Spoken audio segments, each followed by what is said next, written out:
Right, this is a book that is being crowdfunded through a publisher in London called Unbound. And I've always been a fanatic of David Bowie since childhood.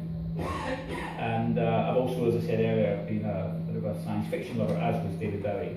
And I even spent a little bit of time in the early 80s living in Berlin. And in fact, I'm now back there sharing an apartment with my son in Berlin again, so I'm a resident of that city. So I wanted to do something, to me, that was really a love letter to my hero. When I was writing the story, I was going to turn it into a film, and then Bowie knew about it because I was talking to his manager, a guy called Bill Zivich, and he knew all about it, and he was quietly smiling about it, I was told, so he wasn't anti it, because obviously David gets offered, or did get offered, 1,000 things a day, and for huge amounts of money, and I was writing this kind of crazy little thing, but he got it, and he liked the idea very much, but unfortunately he never got a chance to read it before he died, and I've had to build his death into the story, so I had to kind of rewrite it. But this is, the beginning of the story is these two non-gender specific aliens are coming through a storm in space towards the beautiful blue planet that we live on, and so it starts with a kind of massive operatic beginning, but they want to meet David Bowie. And the reason they know about David Bowie, because I can't go into all of the story obviously, is a satellite landed on their planet, they think, and on that was lots of news about who we are, about our wars and our stupidity and our self-destruction and our, terrible climate change and things that really affect all of us in such a huge way. And then there was a musical part, and they didn't really understand any of that because they're really a non-violent race, and I think these people are crazy, let's have nothing to do with them. And let's not send a signal back to Earth because these people aren't worth it. And then they listen to the music, and one of the tracks is a song by David Bowie, and the hairs in the back of their neck went up because they didn't understand music and they don't understand creativity. So the story really is about what is creativity, what is that thing that happens in us that makes us want to make things or write things or make music or collaborate on different things. So that's the kind of subtext of the story, but I wanted to dress it up and make it a little bit more kind of flowery and exciting now. So there are these two rather beautiful aliens who are coming to meet their hero, David Bowie. So anyway, this is the beginning when they're arriving through a terrible storm. There was a storm. Ferocious electrical cracks split the blackness as the conical ship continued its journey. Daybreak clouds swarmed ahead, offering an impossible passage for the slick, shiny machine, already battered by its entry into a solar system, recycling the story of its own beginning. No stars and no sun could be seen as the storm gathered itself for another surge, both deadly and beyond beauty. Rocks the size of mountains swirled and sprung loose from their gravitational pull with a devastating energy. They moved in arcs as they were shot out of the nuclear, misty, cascading clouds. No sound, only silence. Great movement and fireball trails severed lines into the neck of the black universe. There were colours.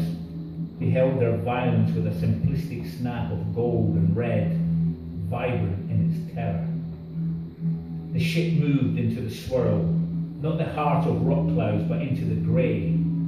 The sensory navigation system crashed and collided with hot winds using nuclear thermals to swish a path, inelegant, but somehow capable of avoiding smashing into objects that shot near and past. It was a scene that needed sound, but still, there was only silence. The outskirts of the grey clouds had an explosion glow, but that began to fade as the ship pushed further into the storm. The energy sensors sucked into the storm's force using the increased power to glide faster, shaving the edge of the rocks with an engineered skill. Inside the ship, all was calm. Translucent skin-coloured tubes pushed liquid into ferns with silver tentacles which gently moved backwards and forwards, creating a mild breeze. The liquid moving through the tubes was a deep red, eventually turning a plum bruised bluish hue as they fed into the system. The tubes were attached to the circular walls, moving through the ferns at irregular spots. As the liquid left the plant, a small bubble suggested there might be oxygen present, as the liquid became a brighter red before darkening again.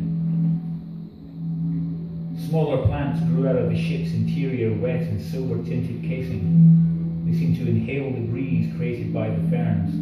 Nothing was rigid or manufactured in appearance. Everything looked like it was alive, feeding off the flowing liquid, before then sharing it with the next organism in a systematic loop. The tubes carrying the liquid also made a small movement that suggested they too fed and inhaled from each pulse, pushed through its delicate skin. Shadows and silhouettes were projected against the interior cylinder from the chaos going on outside the ship.